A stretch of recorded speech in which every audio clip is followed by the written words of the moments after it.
Yeah, that's Rob there making fun of his big bro because now it's Blind Man and Hunter. I'm right. It's Russell. It's Russell and Hunter, the Brewmance Friday Nooner. Thanks for hanging out with us. Thanks for playing along. Hope you had a good weekend. Week. Sorry, and hope you got a great weekend planned ahead of us. And Robbie sat down with Congressman David Schweikert on his Equal Matters podcast, and y'all went and talked about some debt. Yeah, y'all went and talked about some AI as well. How'd that go? Awesome. I mean, this is what I love about Schweikert. Obviously, here's the big problem. The big problem is spending. We're $34.5 trillion in debt. We borrowed $3 trillion as a country in 1 year, but there are solutions. And that's what the conversation with the congressman comes up. So AI is a big part of it. And Mike, you'll love this because that's how you lessen the size of government.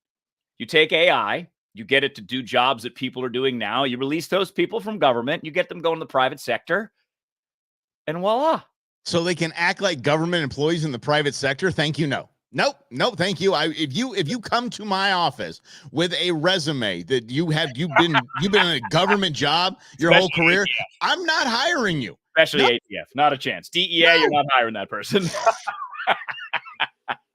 In the feds? I mean, if you're bringing me my file, okay, if you have access to that so I can at least see it, maybe I'll give you a second interview. But yeah, if you have a DC resume, moving to Phoenix, moving to the Valley from Washington, DC, and I've been working for the government and congressman, this and that, and this, nope, no way, no day, because you made a choice to leave, because Lord knows nobody could fire you in a government job. You have to understand, though, what's more important. Getting those government workers out of government positions because they're not necessary and technology could do that job, saving the country money, saving us all perhaps down the line, or, no.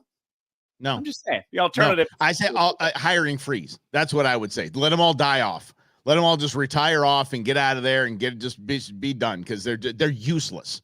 It's a lot like this. I had a friend of mine that used to work for Club Med, the all-inclusive resorts all around the world, right? He said, once you're in, you're in. He said, you're in. He said, we try to leave. We try to get out. And then we go home and we're like, we got to pay what bill? What? We've got to make our own bed. We don't get to live on the beach. We have to do our own laundry. What kind of crap is this? People getting shot in the streets. I'm going back. And they go back. And they basically rendered themselves useless members of society is what they've done.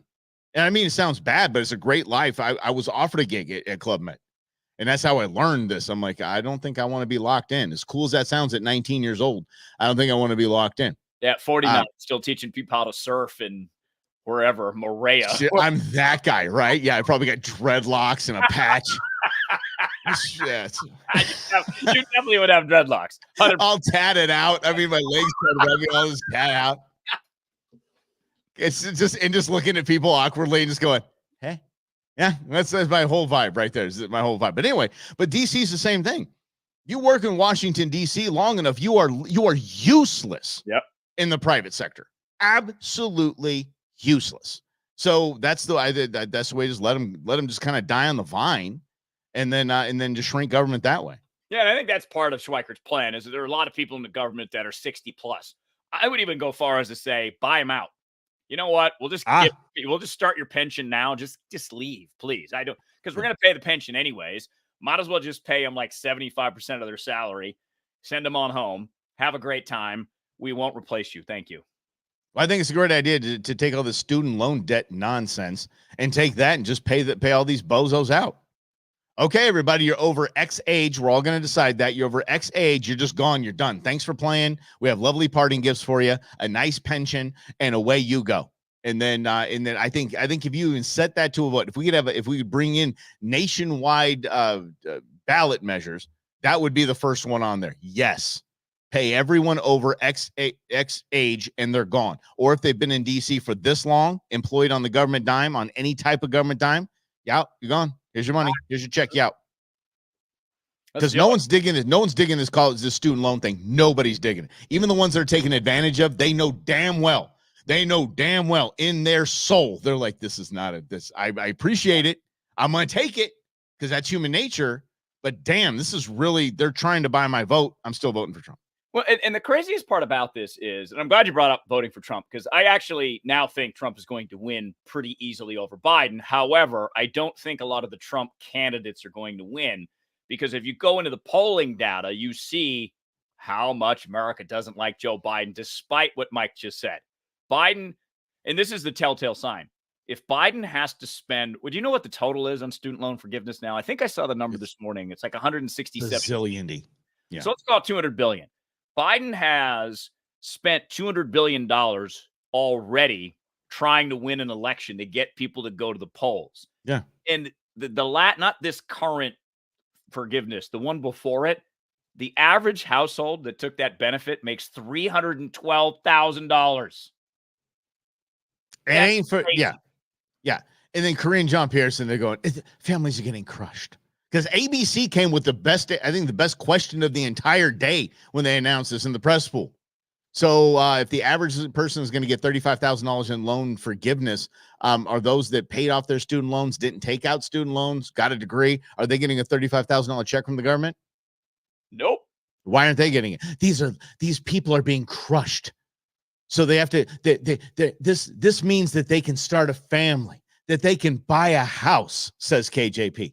That they can buy a house? I just saw this. Yo, Robbie, just saw this. This was amazing to me.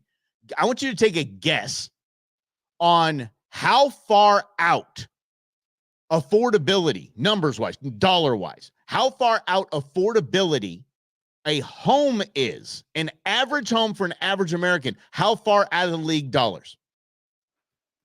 I just saw the median home price in America is, I think it's $430,000. So if I think about that, I'm going to say I spent $300,000 on my house in 2017, and it's a 1,600 square foot house.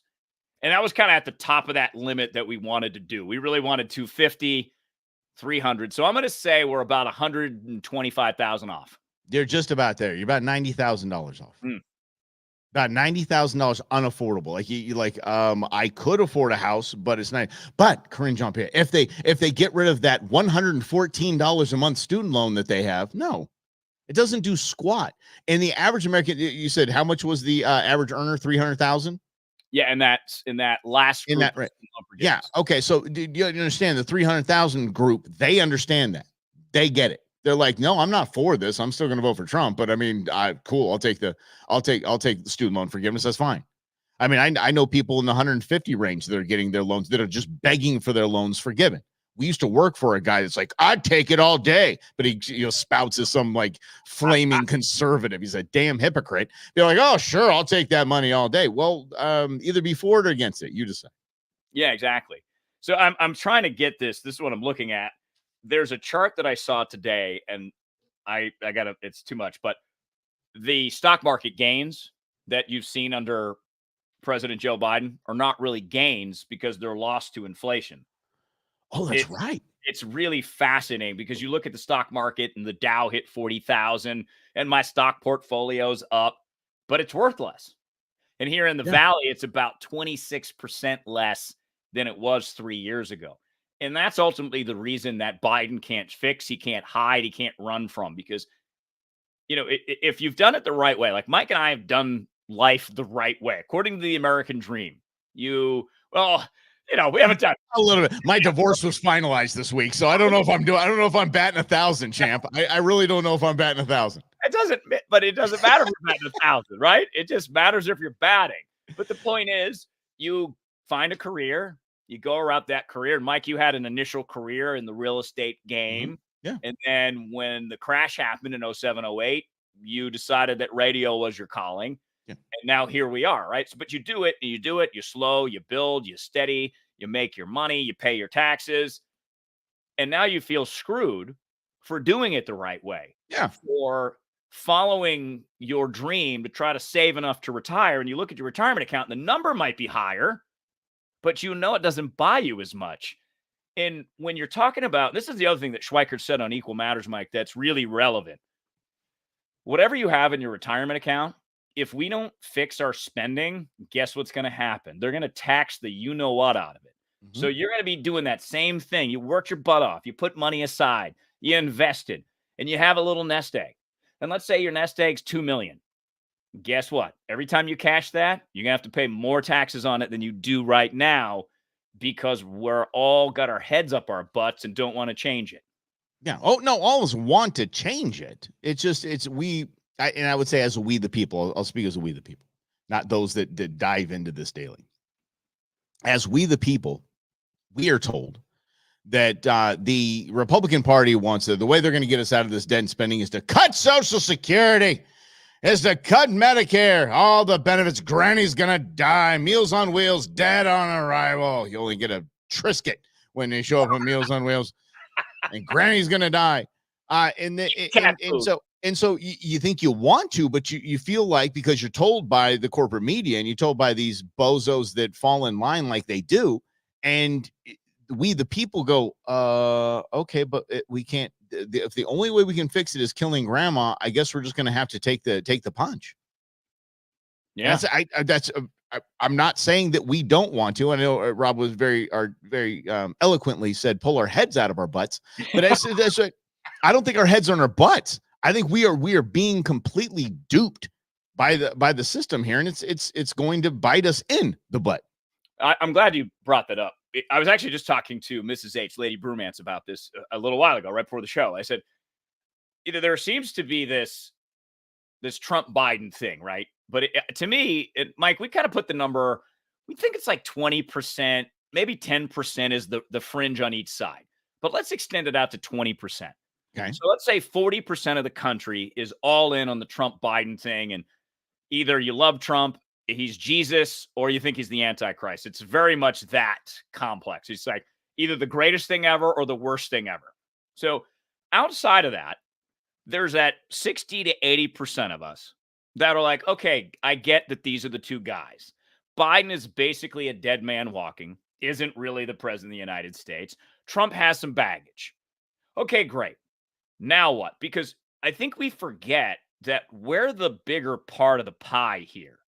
We're letting 10 to 20% create the narrative about our government, about our politics.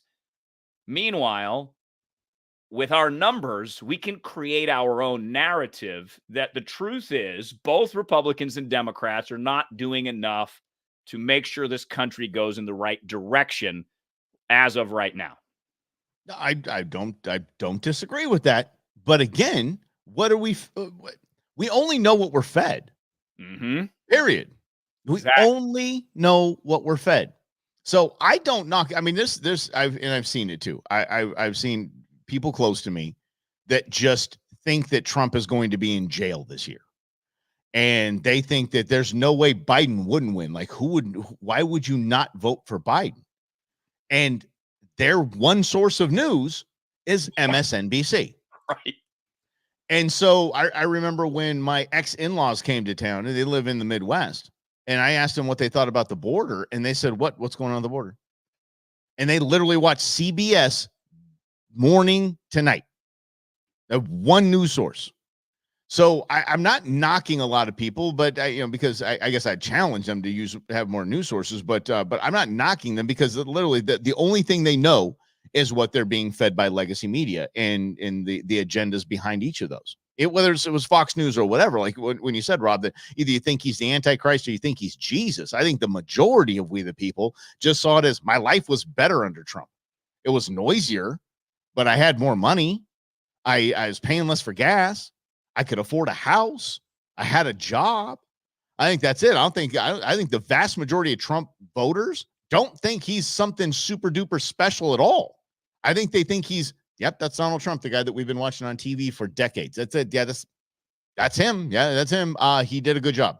And that's it. The numbers were what the numbers were. Well, and I think that's accurate. To point that out is that at the end of this all, it's not about which candidate. It's about you. It's about not being able to afford a house on a normal salary anymore. It's watching your stock portfolio go up in number, but knowing that it's worth less. That's that real impact that Biden can't hide from, bribe himself out of, especially because, first of all, Biden was just never qualified to be president. And I don't mean that in the sense that the only qualifications are 35 years old, born in the United States of America, according to the Constitution. But we all know when you're the president, you got to have some strategy. You got to know how to manage departments. You got to appear to be alive because the president's first and foremost ultimate job is a communicator. You talk to the American people, and that's something obviously Biden's not up for. And that's another thing that people notice. It is if we have an absent president, a guy that's not really president, and it makes you wonder who's doing all the presidential things if the guy appears that he can't do the presidential things. Yeah, so, that's a good question. Yes. I'll ask Michelle. Michelle, who's running the president? People may not be able to say that. I can. But we see it, right? I think we know it. It's just one of those things. And this is a funny thing, because I told Mike this before the show. I listened to Joe Rogan's interview with Terrence Howard, the actor who was in Hustle and Flow, a show called Empire. He was in Iron Man. He was the first. Who was Iron Man's sidekick? Oh, yeah, that guy. Rhodes, Captain Rhodes. Yeah. Very delicate voice, good-looking cat. Yeah. Yeah. He is apparently really smart. He has theory that gravity is only a theory and that there's frequencies and you can manipulate those frequencies and all these scientific things that I don't know. Periodic table should be is what he says, the sound waves and frequencies and things like that. Yeah. But see, if I heard that pre-pandemic, I would have been like, wow, Terrence Howard, the actor's really out there. But now I'm like, what if he's right?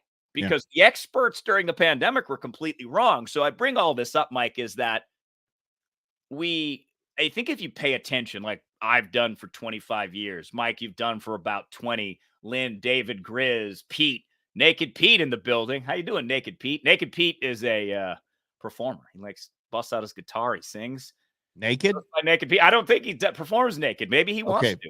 Family programming. Let's keep our pants on. Let's keep our pants on. I could deal with topless guitar playing. Fine, that's okay. But dude, let's naked. I think we're going a little. I think we're going.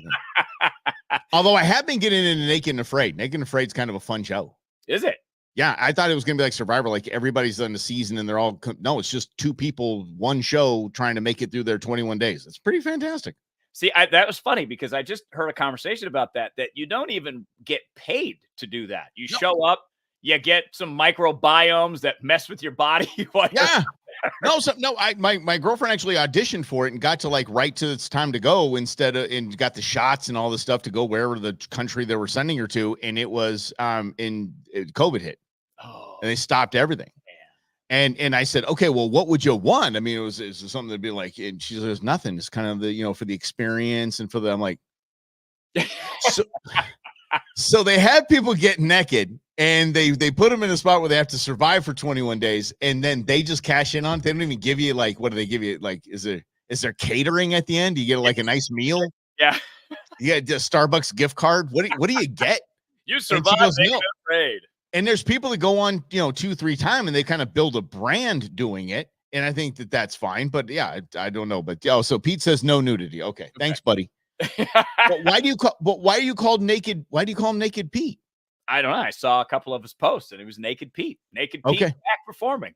Naked Pete. Okay, fair enough. Okay, good. All right, good. Look out for Naked Pete. Yeah, maybe he just strips down to the basics and performs. Pete, tell us. No. Tell us. Rob just pulled a muscle reaching for that one. I was trying, man. Yeah, it's not just where the hell were we going with that? Yes. Okay, Howard, whatever. Donald Trump, Joe and Biden. Thanks, Grizz. Appreciate it. What's up, Del? Appreciate you, Grizz. Thanks so much, my man.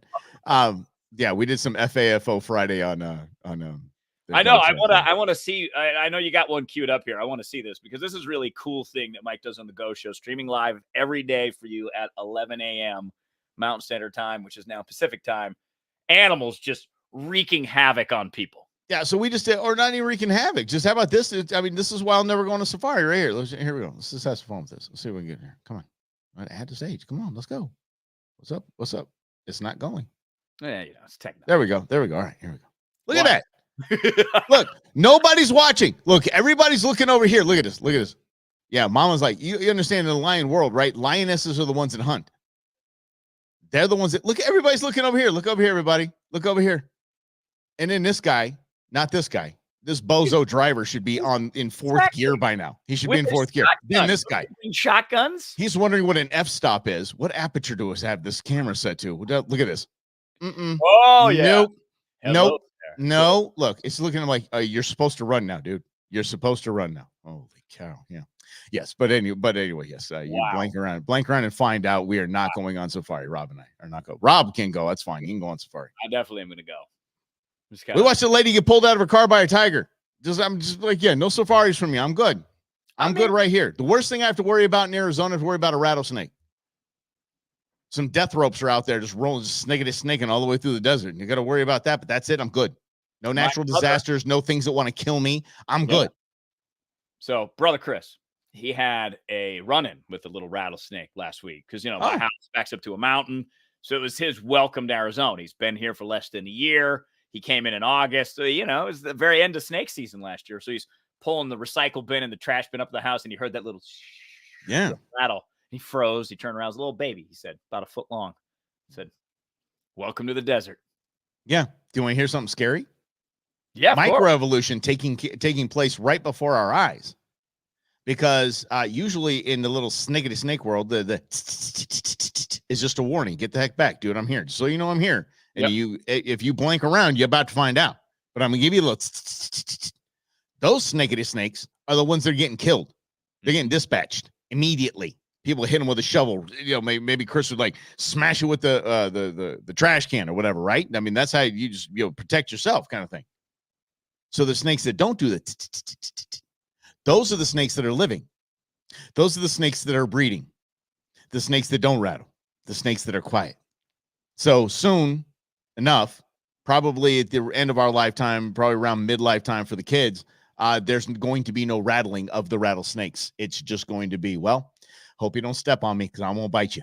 Evolution is a funny thing. Yeah. Mm-hmm. Yeah, but it's going to happen. Doesn't want to go on a safari because evolution is a funny thing, and taking on lionesses is not a good idea. By the way, I do want to point something out. Mike, I was around some people that talked about themselves as lions. Yes. Oh, yes. And then looking into a male lion is lazy. A male lion lies around all day. The woman does all the work. The lion just sits there. So we have this impression lion gets up and roars, and it's this great, magnificent animal, of which it is. But it's not out there constantly hunting. It's not out there doing really anything. It's just such a top dog of the jungle. It just gets to sit there and be like, what's up? Yeah. There was the IMAX, the Serengeti IMAX. Do you remember that? I think it kind of tracked the wildebeest migration. And there was a part of that. There was a part of that film that a lion is mounting a lioness, and it's full. They're showing the whole thing.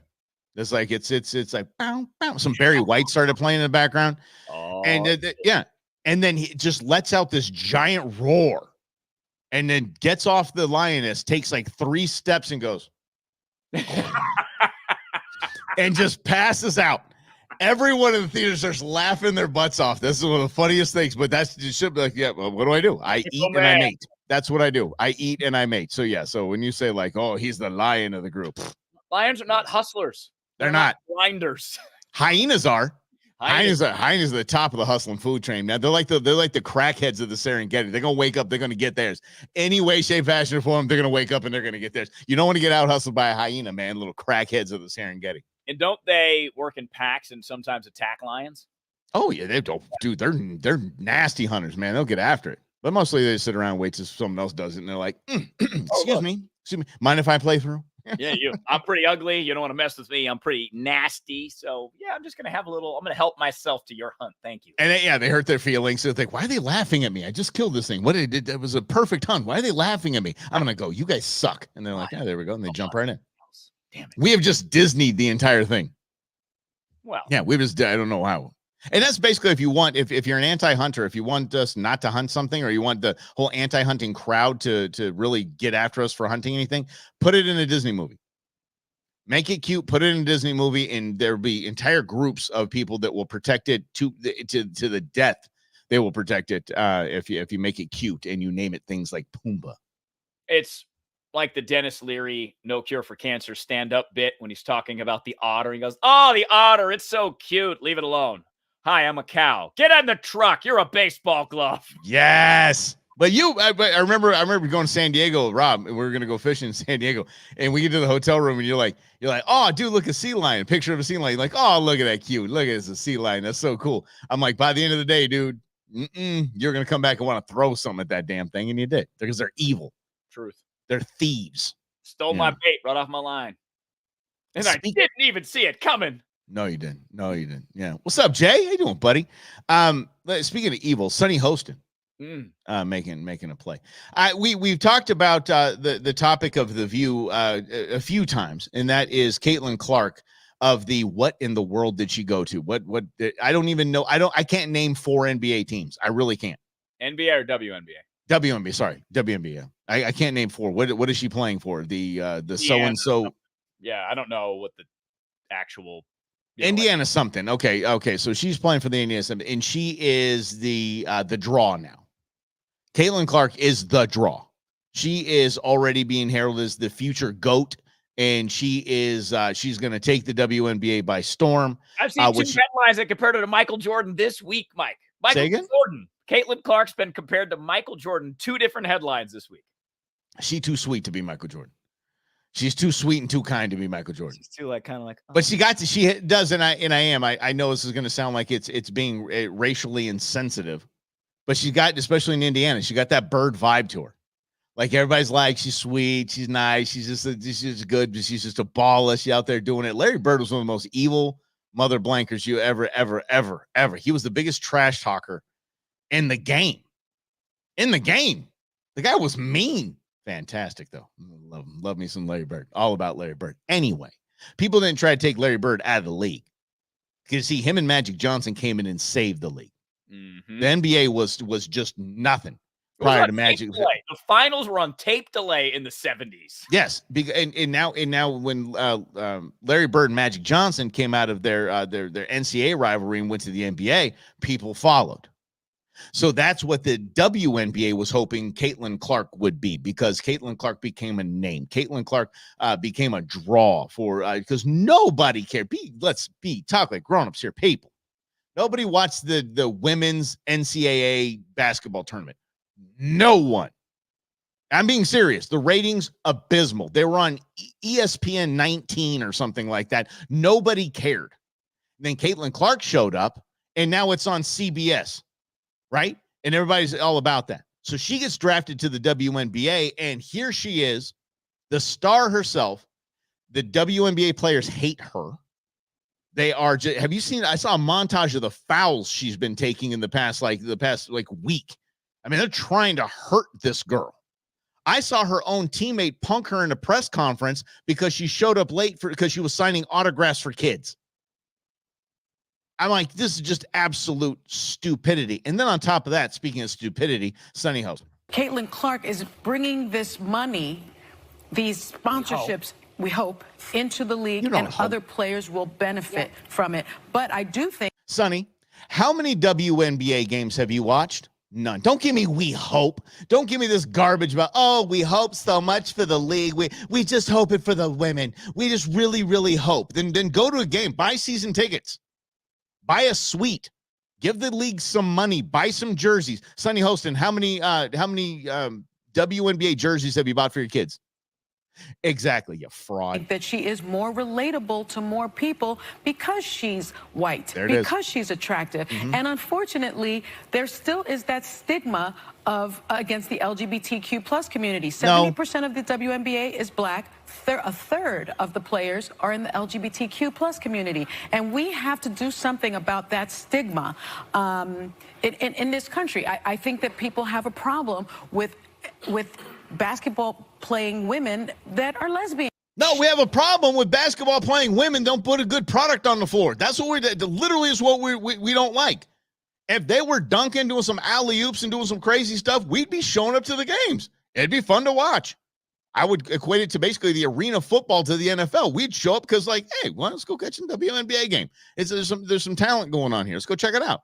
None. Zero. It just isn't. It's not an entertaining. It's not an entertaining. It's not a entertaining sport. It's not a draw, period. It's not.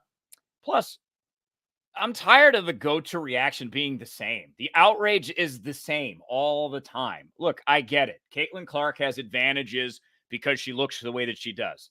It's very obvious. She's not that attractive, dude. Let's be real. She didn't have hot girl privilege. No. But what I mean in terms of the WNBA, which is primarily made up of black players, as Sonny Hostin said, it was very hard for a black woman to break through the same way. However, you can't discount the talent because Caitlyn Clark shoots like Steph Curry. Yeah. Long threes, makes a lot of them. So there is a skill there. Yeah. I understand to a point what Sonny Hostin is saying, but it's a point that has been said since America was founded. So we need to do this and we need to do that. And okay, how do we do that then?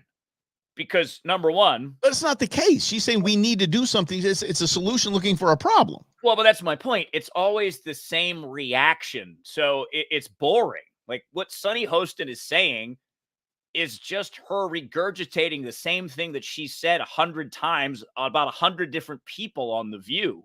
So this is another reason why I've unplugged from traditional media. It's the same thing over and over again, every single day. It's the same outrage. So, okay, here's what I'll say. We're being asked to care about too much stuff. We're being asked as people that watch media to solve all these problems, but nobody knows how to solve these problems. Really, the solution is just pretty simple. And I'm going to say a word that I wouldn't be allowed to say on the radio. Oh. Don't be a dick. It's pretty simple. Yeah. Don't be a jerk. Be a nice person. Be a respectful person. That's how you solve these problems. It's actually very easy. But we wouldn't have media channels like The View if we solved all these problems, if people were nice, because Sonny Hostin is not a nice person. Sonny Hostin has hot girl privilege. She's rich. She probably lives in a nice big apartment in Manhattan, has a very small frame of reference. She is a black woman who has ascended to these massive heights with her law career and now her television career. She's trying to tell you that America's unfair. It just looks ridiculous on its surface. Yes, for some people, America's harder to make it than others. Sure. Sonny Hostin is not one of those people. Many of the women in the WNBA are not those people. Caitlyn Clark certainly is not those people. And if we're talking about fairness and injustice, to your point, Mike, the WNBA is not in that group. It's garbage. Injustices happen every single day with power and arresting people of color and charging them when many people who get arrested don't have large bank accounts to hire lawyers. They get rolled over in the legal justice system. Many people who aren't guilty take guilty pleas because it's the easy way out and it's the less expensive way out. That's real injustice that you should be ticked off about, not some game that no one watches, to Mike's point. It's not even worth the outrage that she is pretending to have. Well, I mean, the outrage, she's just, oh, okay, listen, I want to be nice because, it's just because she's white. And that's fine. But she's actually the only one out there making shots. She's the only one out there putting up a product that people want to see. And she's got a little signature heart thing that she does. I mean, she's a brand and she's made herself a brand. But I'm thinking about the way they're treating this woman in the WNBA. I mean, look, I'll still maintain this. Women, I've said this to every woman in my life. I've said this to everyone. Y'all don't like each other. God, y'all pray like, oh, go have girl day, girl night. Woo, girl night. Y'all don't like each other. Y'all stab each other in the back every single time. Men, at least we fight it out and then we go grab a beer. But women, the WNBA now has a superstar that's outshining all of them. And they're taking her out. I mean, they're just flooring this girl. And I'm just thinking, and by the way, Sonny Hostin does not have hot girl privilege. Sonny Hostin's fine. She's a good-looking woman. Tell you what. But I know who Sonny Hostin is. That eliminates all hot cheats. There's nothing hot about Sonny Hostin. That is just a non-attractive woman. That's dumber than a bag of hammers. I don't put ugly. Well, I don't know. I mean, but, I don't know how she passed the bar. There had to have been something. I have no idea. She's smart legally. She might study hard, know the law. But see, this is the other funny thing, that we have a problem in this society. And I mentioned this last week because I see this all the time. There are people like Sonny Hostin that got rich and got bored. So now they commentate on politics or host a podcast, but they fund in editing programs so that there's more of them on the algorithm, which is what the algorithm likes. The more you put on it, the more rewards you get. She fits into that camp. She is a lawyer who's probably good at it, made a lot of money doing it. That doesn't mean she's smart or good at talking about politics, because clearly she has no depth to any of her arguments. That's very obvious. So she may have read legal briefs back in the day, studied cases. She doesn't take that same approach with The View. She probably shows up, probably gets handed some papers by the producers. She looks at the papers and goes, all right, cool, I'm ready to go. So that's all this is. This is surface level, boring, repeatable ideas that have been said a billion times before, yet nothing ever changes. And that's what Rob and I are working on, a new project that we're working on, because it's everybody. You can go down the street to that radio station that Rob and I used to be at. You can go the other side of the street to that other radio station Rob and I used to be at. And you're hearing them saying the same crap every single day. Exactly. Cashing in on high school kids' deaths and stuff like that. It's absolutely absurd. And then the other one across the street, oh, Biden said this today. Biden said something stupid. Okay, fine. Biden said something stupid. Can we just think of something new? And Sunny Hostin, same crap. It's like, oh, well, of course she's popular because she's a white girl. Mm-hmm. I'm going to pull put it back in the deck, Sonny. I'm going to pull his race card out. We're going to see if they get us some ratings, get people talking about it. Nobody, the only way that we see any of your show is if we found a clip on Twitter or something like that we get to make fun of you on. That's about it. Well, and it's worth pointing out, because she represents, Sunny Hostin and The View represent what has happened to the media. Now, I grew up and went to journalism school, and the idea that they teach us in journalism school, at least they did at the time, is that this is a public service. We're supposed to watchdog the government. We're the fourth estate. We're supposed to ask hard questions, uncover things like the Pentagon Papers, like Deep Throat and Richard Nixon.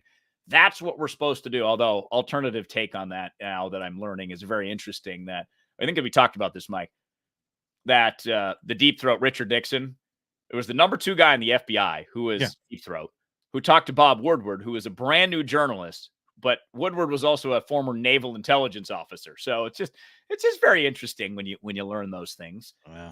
And see, this is, I think you brought this up. You did, Mike, a couple minutes ago, about how the information flows and how it works in our brain, and how Sunny Hostin in the media like the attention you give them, but that attention takes away from what's really happening, the complexities of life, the complexities of power, the complexities of money, the complexities of race, even, as Trump was in the South Bronx yesterday, and that apparently threw the liberals for a loop. Oh, they lost their minds. And he was dancing. He was in the Bronx doing a white guy dance. He had a little white man over by. He's like, yep. I love the South Bronx, a magical place, man. That's where hip hop was founded, right there. Oh my gosh. Yeah, he had 2. Didn't he bring up 2 hip hop artists with him? I think so. Yeah. Yeah. Dude, I'm like following this P. Diddy thing. I literally have no idea who these people are. This person went on CNN. I'm like, who's this little booty? I don't know who little booty booby is. Everybody's got a stupid name that means absolutely nothing, and I never heard of any of them. Are you keeping up with that lately? No. I mean, I know you're an OG guy, but I mean, bro. I just saw who these people are.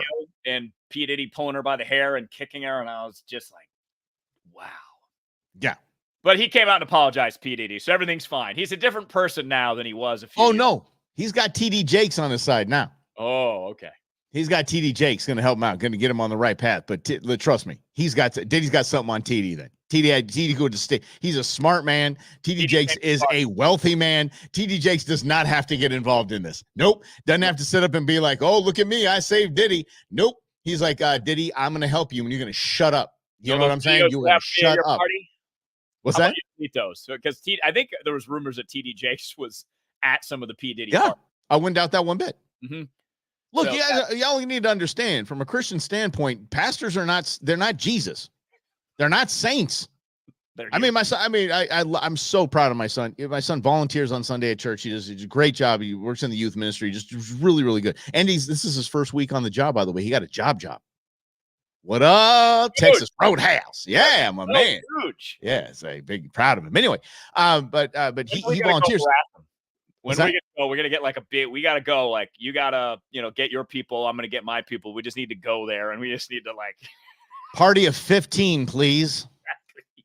And the tall, lanky one over there in his section, the guy with the curly hair, looks like an emu. 100%. Yeah, we're gonna go over to his spot right there. Oh my God, we terrorized the poor kid. He quit. That's right. Maybe we'll give for two.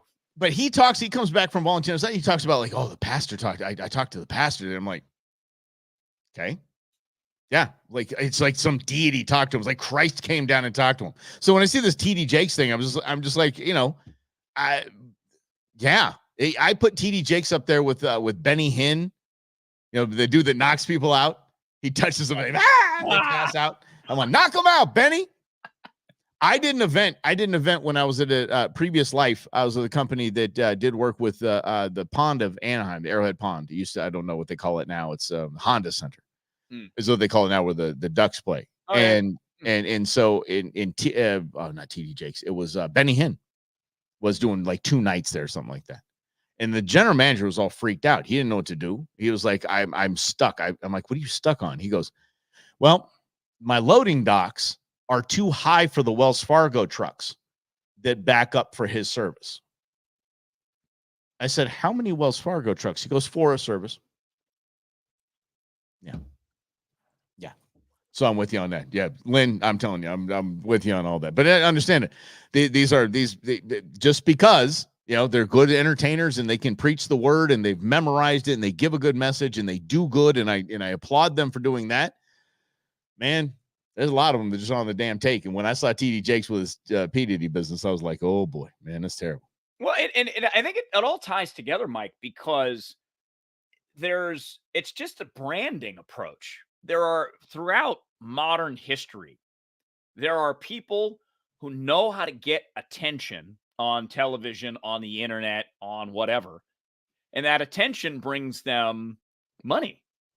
And then they just keep believing that. And then they just keep collecting money. And then turns out that, oh, that person's full of crap. None of actually what they said was true. It was all designed to bring the money in. Because this is my big awakening that I had as a human over the last 4 or 5 years, is this idea that language is contagious. And what I listen to and what I pay attention to, it impacts how I think. It impacts what I believe. And if I'm not in charge of that, if I'm not minding my mind, in other words, I could get taken by a Jim Baker or TD Jakes. I could be donating money to someone that is faking the funk. Because, how many times have you looked at someone that you looked up to, a celebrity or maybe the pastor at your church, and you were like, wow, that person's really got it together. P. Diddy. Wow, he started his own record company and he found Biggie and they made this whole big, huge thing. And that's a great American success story. Meanwhile, he's an asshole. Yep. And beats women. And you're like, wow, okay. But how many times has that happened to a famous person that you thought one way about, and you realized, oh, that was all just a facade? Because when you are someone famous or politician, a TD Jakes, you get to control the narrative for a very long time. You get to put positive stories out about you. You have the best public relations people. You've got the best agents that put you in the best places. And all of that is part of this ecosystem. It's like the Harvey Weinstein ecosystem that protects itself. Yeah. And the politicians interact with that because they want all that money so that they can win re-election. So it's this whole big bubble at the top that is mostly fake, because Mike just pointed out, people are people. We're all flawed. We all do dumb things. And I think that there's a line in which we accept dumb things. And then there's a line where you're like the P. Diddy line. You're like, ooh, now we saw the video of him assaulting Cassie, the singer.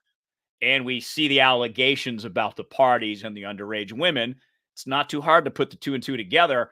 And it's not too hard to find how P. Diddy hid behind his own narrative that he created. And because the media wanted access to P. Diddy, they helped him foster that narrative. Yeah, and you're not going to get any smoking gun, by the way. You're not going to get any nobody's going to get brought to justice in this whole thing. I'm actually coming around to what Rob is on this one, because it is that Epstein group that basically protects themselves, or Epstein style group. And Epstein did not kill himself. The Epstein style group that will protect each and every one of their own. And they basically, it's like, oh, okay, you want to rat me out? I'm gonna rat you out. So, okay, we're just going to both shut up. and we're just going to both move on. We're going to predict. We'll rally around. Who do we know that we get this part of this that we can have rally around Diddy so he can save face? Oprah's gone, right? Oprah doesn't have a show anymore, so you can't go on Oprah and apologize. So you got to have TD Jakes, mega church dude. You know, get Benny Hinn around him. Do whatever he can. That's caught up in this. And the reason why I think no more so today when I was getting ready for the show was watching a little bit of a House hearing with Secretary of State Annie Blinken. I can only watch a couple of minutes because the guy, it's like a hostage video every time. Yeah, but it's funny because, you know, these people are always like, reclaiming my time. I only have 5 minutes. Mr. Secretary, I only have 5 minutes. I'm trying to answer your question. You're only going to get 2 in like 5 minutes. You know, because the guy just spit out his name. It just takes a hot minute. But I apologize for getting the country. It just kind of took me by surprise. I didn't know what was going on. So the Biden administration is trying to oust an attorney general in I forget where it was, South America, trying to oust an attorney general, and they're doing so by threatening basically the leadership, the administration, and saying, "Oh, you have a kid here on a education visa, huh? That's going to expire here pretty quickly. You have this person here, this person," basically shaking them down, Biden style, right? And completely shaking them down. But they say, "Oh no, that was because they denied the results of the election, and they tried to. They if we don't support democracy around the world, we can't support democracy here." That was their case. He goes, does it have anything to do, sir, with Mr. Secretary, about the investigation the Attorney General is looking into the Biden administration and participating in child trafficking at the southern border of the United States? That is absurd. No, it's not absurd. It's exactly what that AG is looking at. And so they're like, okay, we want this gone. There's going to be no justice for any of the Epstein people, no justice for any of the Diddy people. The 80,000, 100,000 plus kids that have been sold into child trafficking here in the United States because of the open border, there's going to be absolutely zero justice for them. Zero. Just don't expect it. That's not me letting go of the handles. That's me being an adult. That's me talking like a grown-up and saying those that be can keep this really quiet.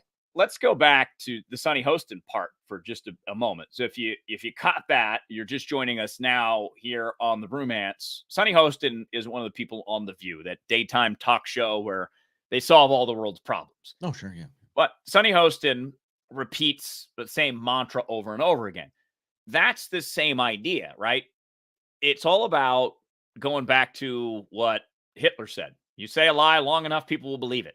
Because you hear it, again, that language is contagious. So for Sonny Hostin, for Anthony Blinken, for everybody else, they're fine repeating the lie because they know it works.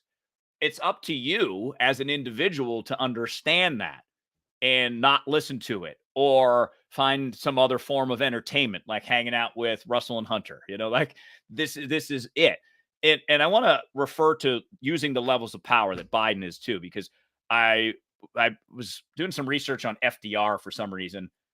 When he was president, he faced in the early 30s. So it's the Great Depression, and FDR's got all these policies, and they weren't working fast. Number one, because they're government policies, and they made the government bigger and prolonged the Depression. But in the 30s, nobody knew that. So there was a couple of people. Huey P. Long was one of them. He was a governor of Louisiana. And that was my fourth guess. Exactly. Yeah, Huey P. Long. But he was a big populist. So he started rabble-rousing, started talking trash. And there was another pastor down south that was talking trash about FDR. So what FDR did is he stayed silent, but he used the levels of power. So he took out all the federal appointees that were loyal to Huey P. Long. And he surrounded Huey P. Long with FDR appointees. Yeah. So he basically neutered Huey Long and the pastor that was criticizing him on the radio. That's how you use levels of power. So to Mike's point, that's what happens in Washington. Sometimes it's the silent. We know what we can do. We can revoke the student's visa if you don't play ball. Because the injustice, to go back to Sonny Hostin, that she seems to claim, the injustice happens because the people in power want to stay in power and don't want to investigate themselves for the injustices that they get away with. Because even if you look at the slavery structure in America and the race structure in America, there was always people in power that benefited from it. That's why it never changes, because the people in power want to keep the power and keep the money. It's that simple. So when they get caught, like Diddy, like Epstein, when it's all exposed, it's straight. Okay, so it's Lee Harvey Oswald. That's all it is. I'm just a patsy. Remember that? Mm. Yeah. Diddy's feeling the same way. Epstein's feeling the same way. It's like, look, okay, I get it. I was the ringleader here. I totally get that. I was pulling some strings, but you know what? I didn't make them do that with a 14-year-old girl. I didn't make them fly to my island. I didn't make them come to the Diddy parties. I didn't. I just provided it. Yeah, basically, yeah. I did it because I wanted to get a little something on them. So here's all the something on them. Go arrest them. Nah. It just doesn't. It's too. It's the same thing in DC. Like I think Rob, last week I think you played, or is it early this week? Which you played the little cat fight in the house last Friday, week ago. Yeah, did you see Plaskett and Goldman sitting there smirking to each other, just smiling? It's all a show. It's a show. They know exactly the role they're playing. There's not a lot of fighting. I remember a story that David Schweiker told us about Mad Maxine Waters. Mad Maxine is one of the, and I'm sorry. I don't even know how you can act that stupid and not be stupid. And stupid should hurt, and she should be in a ton of pain. So he sat next to her on one of the committees. And he said she turned the microphone on. She was Mad Maxine. She was a raving lunatic. And then turn it off, and he'd have his mic turn off. She'd turn to him, remember the name and age of the kids, want to know about the babies. How are they? His wife's name, sitting there chatting it up. How you doing? How you been? It's just silly. And to think that we're going to get any kind of justice for Diddy, or justice with the victims of these people and Epstein, and if you think we're going to find the 100,000 kids that were sold into slavery? Nope, sure not. I had a conversation with a friend, Gina, who a frequent Russell and Hunter. Yeah, what's up, Gina? And we were talking about this system and how horrible it is. And what I said to her was, I'm at the point now where I got to do me. I can't worry about all these other things, because all I'm in charge of is me and my life and the quality of my life. So I'm just done being played. I'm done thinking the system actually wants to fix problems, because Mike pointed this out several years ago, and he's been right about it for the 17 years that I've known him, that there's no win and a solution in Washington, D.C. It's not about solving problems. It's about staying in power. So you stay in power by getting on television, by creating drama, by being a part of the show. Because this is the realization that I had about Trump. Trump treats everything like a show so that he gets maximum attention.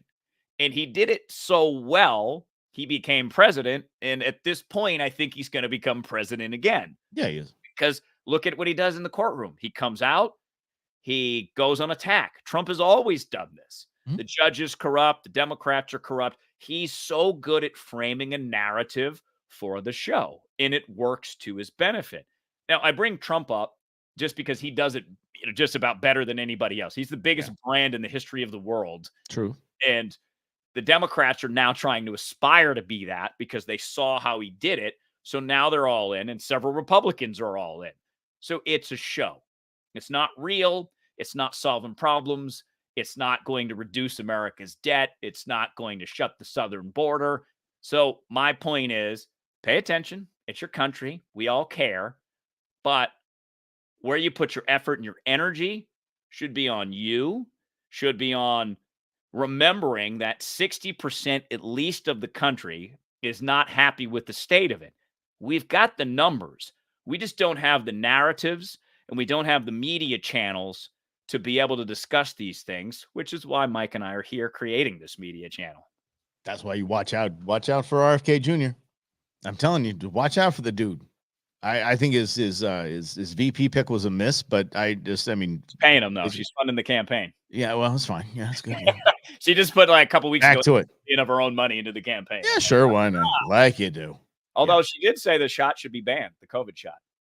Oh yeah, no, they walk lockstep on that. They really do. So yeah, even by the way, the World Health Organization, and I think NIH, I think NIH as well. They've revamped their vaccine guidelines, and I'm talking about for babies. Basically, it's like okay, parents. All right, we told we're gonna jab it like in the first hour. We're gonna jab it like 19 times with a bunch of different stuff. How about you just use common sense and be patient with it? Basically, just take your time. It's like, oh, that's something that's kind of slid under the radar there. They're like, I forget the exact term they used, but it was just you know what? As a parent, go with your gut. You know, definitely get them vaccinated, but just go with your gut on the timing. Because that's what we did with my kids. I was like, that can't be good for a child, ramming them with all that stuff in one sitting. So we spread it out over months. And I think it did good. I mean, poor intern Baines is only 5'0". Maybe I did it wrong. I don't know. Maybe it's stunted her growth. John's 6 feet tall. I was like, But you got good kids. So that definitely worked out. You know, it's actually just bothering me. And I know we got to wrap it up here in a bit, but what's bothering me is I'm no longer going to Rob knows how much I love shrimp, knows how much I love seafood, and knows how if I go to all you can eat anything, I can eat all I can eat. Trust me, I will put that to the test. All you can eat shrimp going bye-bye. No more Red Lobster. No more Red Lobster. What's that about? So the story is Red Lobster shuttering its doors. I love saying that. And it's closing up shop. And the idea was, and I blown away that the media thinks that we're that stupid, or the media literally is that stupid to think that we're going to buy into a staple casual dining establishment in the United States of America is going under because they spent too much money on shrimp. Which is all you can eat shrimp. Once or twice a year they did it. It wasn't constantly. And it was could you imagine? I mean, lines up the building. I would be there. I'd be there all year round. Oh yeah, I eat some shrimp, man. Like an AC company. An AC company will give you a cheap tune-up as a loss leader in hopes that when it's time for a repair, you call them. Or if they do plumbing, you're like, well, all right, I would like you guys. That was Red Lobster's loss leader. They want people to come in the doors. They do it a couple times a year. People come in and they're like, oh, maybe they'll come back to Red Lobster. It's like Costco, $1.50 hot dog, $1.50 pizza, and $4 chickens, giant roasted chickens, and gas that's about 50% cheap, 50 cents cheaper than anywhere else. Oh, but I don't like those lines, those Costco lines. Oh, dude, the Costco's the three now. There's three within like 8-9 miles of me right now, and they all have the brand new system where it's like this pump is open, this pump is it's just magical. I never wait in line. Oh, just really? Zip right in. Oh yeah. One up by me, up on Beardsley and Union Hills area. Yeah. Whatever road that is. I'm like, I don't even care. It's the time saving, the time lost. It's not. I'll just pay regular price. But anyways, I distracted you from Red Lobster. So what really happened with Red Lobster? Yeah. So Red Lobster, obviously, and like I told Rob before the show started, that there was basically the dumbest assistant manager you could possibly think of would say, "Hey, wait a second. Because we're having the all-you-can-eat specials, why we're all going out of business, why don't we just stop doing the all-you-can-eat special and just have a restaurant?" Yeah. Yeah. So obviously it was not that. It was not in any way, shape, fashion, form. They were bought out I would say, I think it was 4 or 5 years ago by a private equity firm. They weren't bought for the restaurant. Mm-hmm. They were bought for the land. Yeah. They were bought for the buildings themselves that Red Lobster owned, wasn't renting those. So then the company went and bought all of the land that they were on and started inflating the rent, essentially, basically running them out of their restaurants with having artificially inflated rent prices that they were going to have to pay for having a restaurant. And it got to the point where they said, okay, we got to do it. We got to adios. We're done. But see, it's a perfect example of really what the theme of today's Brewmance has been, Mike. The narrative that you hear is very rarely the truth. It is created by some savvy wordsmith somewhere to say, in Red Lobster's case, I'll just blame it on the shrimp, the all-you-can-eat shrimp. Even though they've been doing that for like 20 years, however long they've been doing it, and it managed to survive that long, then all of a sudden, well, they're out. But Mike just gave you the real narrative, but you would have to do digging on your own to find that out. So that's the lesson, I think, is that when you hear a narrative, understand it's a narrative. TD Jakes, P. Diddy, Jim Baker, whatever. Pick a narrative. It's always designed. It's like when you watch American Idol.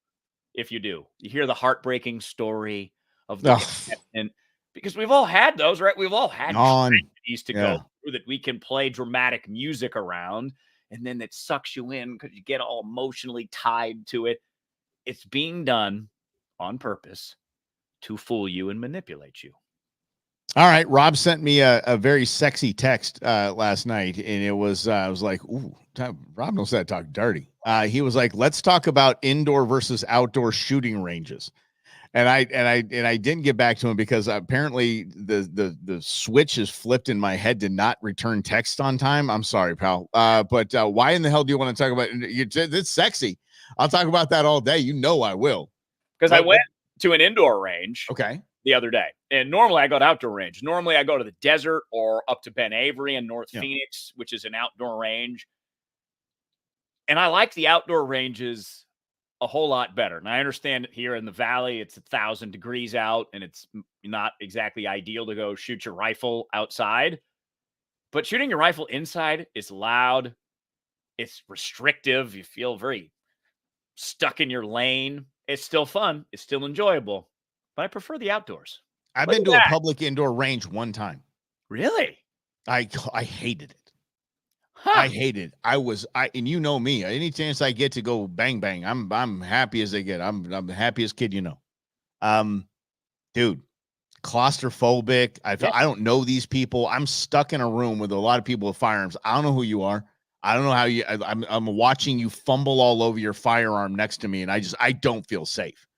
And, my head after a couple of surgeries, I'm like, I don't want that just bump. I don't care what kind of ear protection I have. Just the concussions aren't the concussion from the firing all around you is enough maddening. I went to Scottsdale Gun Club. My buddy Tim Forshee took me into the Titanium room, their private indoor range, right? And so that was nice. Until the guy showed up, he was a member there in the Titanium room. He was a member there. He was on the far other side of the private range and pulls out this Desert Eagle hand cannon. Dirty and just pop.